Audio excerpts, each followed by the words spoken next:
ದಾಖಲೆ ಇಟ್ಟು ಈ ರಾಜ್ಯದಲ್ಲಿ ಮಾದಿಗರು, ಒಳೆಯರು, ಲಂಬಾಣಿ, ಕೊರ್ಚಕೊರ್ಮ ಅಷ್ಟೇ ಅಲ್ಲ ದಲಿತರು ಅವರ ಉಪಜಾತಿಗಳಲ್ಲಿ ಭಿಕ್ಷೆ ಬೇಡ್ತಾ ಇದ್ದಾರೆ ಅಂತ ಗುರುಸಿದಾರಲ್ಲ, ಅಂತ ಜಾತಿಗೆ ನ್ಯಾಯ ಸಿಗೋದು ಬೇಡವಾ ನಿಮ್ಗೆ?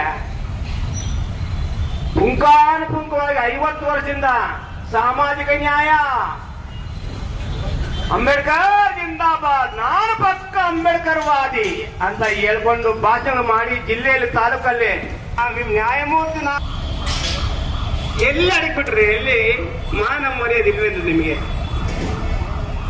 ನಾವೆಲ್ಲ ಒಂದೇ, ದಲಿತರೆಲ್ಲ ಒಂದೇ, 101 ಜಾತಿಗಳು ಒಂದೇ. ನೀವು ಓಟ್ ಹಾಕಿ. ಅದು ಕೋಮುವಾದಿ ಪಾರ್ಟಿ ಅನ್ನೋದು, ಅದು ಕೋಮುವಾದಿ ಪಾರ್ಟಿ, ಇದು ಇಂಥ ಪಾರ್ಟಿ, ಇದು ಅಪ್ಪನ ಮಕ್ಕಳು, ಈ ಪಾರ್ಟಿಗೆ ಓಟ್ ಹಾಕಿ. ಇದು ಸಾಮಾಜಿಕ ನ್ಯಾಯ. ನಾವು ದಲಿತರೆಲ್ಲ ಒಂದೇ. ನಾನು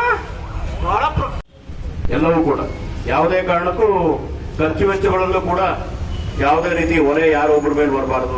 ಎಲ್ಲರೂ ಅದನ್ನ ಹಂಚ್ಕೊಳ್ಳೋಣ ಅನ್ನೋ ಕಾರಣಕ್ಕೋಸ್ಕರ ಆ ಒಂದು ಎಲ್ಲರೂ ಕೊಡ್ತಕ್ಕಂಥ ಕಾಣಿಕೆಗಳನ್ನು ಕೂಡ ಪ್ರತಿದಿನ ಲೆಕ್ಕಗಳನ್ನ ಕೊಟ್ಕೊಂಡು ನಾವು ಒಂದು ವೇದಿಕೆಯನ್ನು ನಿರ್ಮಾಣ ಮಾಡ್ಕೊಂಡು ಆ ವೇದಿಕೆ ಮೂಲಕ ನಾವು ಆನ್ಸರ್ ಅನ್ನ ಕೊಟ್ಟಿದ್ವಿ ಸರ್ಕಾರಕ್ಕೆ. ಆ ಸಂದರ್ಭದಲ್ಲಿ ಸುಪ್ರೀಂ ಕೋರ್ಟ್ ಆರ್ಡರ್ ಇರಲಿಲ್ಲ. ಸುಪ್ರೀಂ ಕೋರ್ಟ್ ಆರ್ಡರ್ ಇಲ್ಲದೇ ಇರುವಂತ ಟೈಮಲ್ಲೂ ಕೂಡ ಬಿಜೆಪಿ ಸರ್ಕಾರಕ್ಕೆ ಒತ್ತಡವನ್ನ ಏರಿ ಒಳ ಮೀಸಲಾತಿ ವರ್ಗೀಕರಣಕ್ಕೆ ಶಿಫಾರಸು ಮಾಡತಕ್ಕಂಥ ಪ್ರಬಲವಾದ ಹೋರಾಟವನ್ನ ಮಾಡ್ಕೊಂಡ್ಬಂದ್ವಿ. ಇನ್ನೂ ಒಂದು ಹೋರಾಟ ಇದೆ. ನಾವು 35 ವರ್ಷಗಳ ಹೋರಾಟ ಏನ್ ಮಾಡ್ಕೊಂಡ್ ಬಂದಿರೋದು ರಾಜಕೀಯ ಅಂದ್ರೆ ನಮ್ಮ ಮೀಸಲಾತಿ ವರ್ಗೀಕರಣ ಸಮಸ್ಯೆ ರಾಜಕಾರಣಕ್ಕೆ ಸಂಬಂಧಪಟ್ಟಿದ್ರಿಂದ ನಾವು ರಾಜಕೀಯವಾಗಿಯೇ ಸುಮಾರೊಂದು 5-6 ವಿಧಾನಸಭಾ ಚುನಾವಣೆಗಳು ಮತ್ತೆ ಲೋಕಸಭಾ ಚುನಾವಣೆಗಳನ್ನು ಕೂಡ ಆಪರೇಟ್ ಮಾಡಿದ್ದೀವಿ ಇಲ್ಲಿವರೆಗೂ ಕೂಡ. ಇನ್ನು ಮುಂದೆನೂ ಕೂಡ ಈ ಸರ್ಕಾರಗಳು ಈ ಹೋರಾಟ ಅಲ್ಲ, ಇಡೀ ಜನಸಾಮಾನ್ಯರ ಏನು ಈ ಸರ್ಕಾರಗಳನ್ನ ಬದಲಾವಣೆ ಮಾಡ್ತಕ್ಕಂಥ ಕೆಲಸನೇ ಮಾಡ್ಕೊಂಡ್ ಬಂದಿದ್ದಾರೆ. ಇಲ್ಲಿವರೆಗೂ ಕೂಡ ಆಡಳಿತ ಸರ್ಕಾರಗಳನ್ನ ಬದಲಾವಣೆ ಮಾಡಿದ್ವಿ ನಾವು.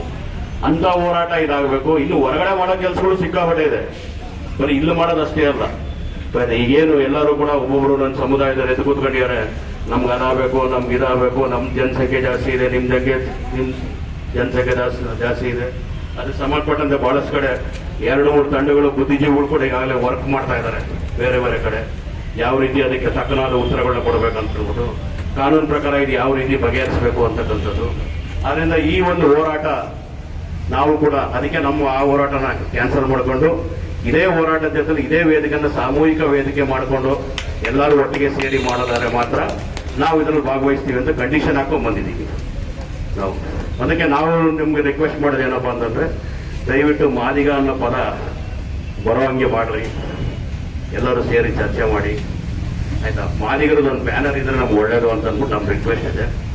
ದಯವಿಟ್ಟು ಎಲ್ಲರೂ ಕೂಡ ಈ ಮಾದಿಗ ಅನ್ನೋ ಪದ ಬರ್ತಕ್ಕಂಥ ಒಂದು ಕಾಮನ್ ಬ್ಯಾನರ್ನ ದಯವಿಟ್ಟು ಹಾಕ್ಬೇಕಂತ ನಾವು ಈ ಕಮಿಟಿಗೆ ರಿಕ್ವೆಸ್ಟ್ ಮಾಡ್ತೀವಿ.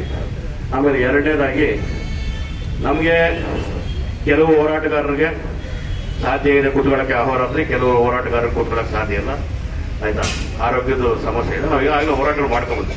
ನಮ್ಮ ಸಂಘಟನೆಗಳ ಕಡೆಯಿಂದ ಇಲ್ಲಿ ಕೂರಿಸ್ತಕ್ಕಂಥ ಕೆಲಸ ಮಾಡ್ತೀವಿ.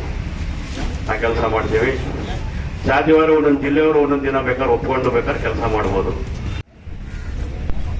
ಕೋರ್ಟ್ಗೆ ಹೋದ್ಮೇಲೆ ಅಲ್ಲಿ ಸುಪ್ರೀಂ ಕೋರ್ಟ್ ಅಲ್ಲಿ ಎಲ್ಲ ಯೋಚನೆ ಮಾಡಿ 331 ನಿಮ್ಗೆ ತಡೆ ಆಗೋದಿಲ್ಲ, ನಿಮ್ಮ ರಾಜ್ಯದ ಜನತೆಯನ್ನು ಕಾಪಾಡ್ಕೊಂತ ಶಕ್ತಿ ನಿಮ್ಗಿದೆ, ಆ ಅವಕಾಶ ನಿಮ್ಗಿದೆ, ನೀವು ಮಾಡಿ, ನೀವು ಸೋಮಾರಿಗಳಾಗ್ಬೇಡಿ ಅಂತಕ್ಕಂಥ ಮುಗಿದ ಮೇಲೆ 7 ಜನ ಸದಸ್ಯರ ಮೇಲೆ ಕುಕ್ಕಿ ಸಭೆಯ ತೀರ್ಮಾನ ಕೊಟ್ಟ ಮೇಲೆ ಇವರು ಆಟ ಇವ್ರ ಆಟ ನಡೀಲಿಲ್ಲ, ಮುಚ್ಚೋಳ್ತೀವ್ರ ಆಟ.